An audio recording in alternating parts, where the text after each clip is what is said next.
Court में पिया पे लगने वाले हर इल्जाम पे असलम अंदर से टूट जाता है। अब वो सोचता है कि क्यों ना मैं केस वापस ले लूं। सावल पिया और असलम को तसल्ली देता है कि हर सूरत में वो उनके साथ है और जो पन पड़ा वो उन दोनों के लिए लाजमी करेगा।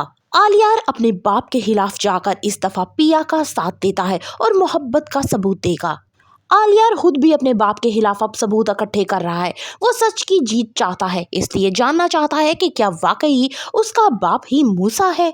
पिया पे लगने वाले हर नए इल्जाम पे असलम बहुत ज्यादा डर जाता है। वो कहता है कि सावल, तुम मेरी बेटी से बेहद मोहब्बत करते हो, मैं चाहता हूँ कि तुम इससे शादी कर लो ताकि इसकी हिफाजत हो सके। दूर खड़ा आलियार अपने बाप की ये सारी बातें सुन लेता है। उसे शक लाहक होता है कि कहीं पिया की कही गई सारी बातें कहीं सच तो नहीं है। जल्द ही आप देखेंगे कि आलियार ही अपने बाप की असलियत सबके सामने लाएगा, कोर्ट में बताएगा कि वही मूसा है। अदालत में असलम के तमाम माजी का कच्चा चिट्ठा खोल दिया जाता है कि ये कितना बड़ा जवारी था। असलम के साथ साथ पिया पे भी इल्जाम लगते हैं कि उसने सेठ दाऊद के इकलौते बेटे को अपनी मोहब्बत के जाल में फंसाया और उसके बाद फिर उसे ब्लैकमेल करने लगी। कोर्ट में हुई इन तमाम बातों से असलम बहुत ज्यादा परेशान होता है। वो कहता है कि मैंने जमाने की हर ऊंच नीच से पिया को बचा के रखा है, लिहाजा ये बातें अब मुझे बहुत ही तकलीफ दे रही हैं। पिया कहती है कि आप परेशान ना होइए, मैं अब सेठ दाऊद से डरने वाली नहीं हूँ, बल्कि हम उसका डटकर मुकाबला करेंगे। सेठ दाऊद शहर का बड़ा वकील हायर करता है ताकि शहर भर में असलम और पिया को मजीद जलील कर सके। आलियार अपने दोस्त की मदद से ये जानने की कोशिश कर रहा है आखिर कौन है वो शख्स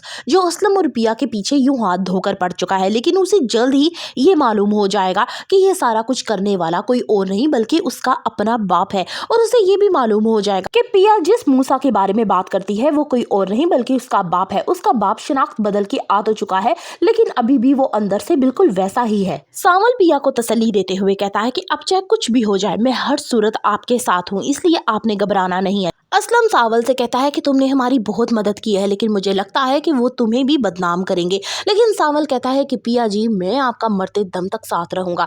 यही वो बात होती है कि असलम के दिल को जा लगती है और असलम कहता है कि मेरी बेटी की हिफाजत सावल से बढ़कर और कोई नहीं करेगा और उसकी शादी कर देता है। क्या पिया हिम्मत हार जाएगी? क्या सावल अब भी पिया और असलम का साथ देगा? फर्दर रिव्यूज ऑफ सावल यार पिया, kindly subscribe my channel and like the video.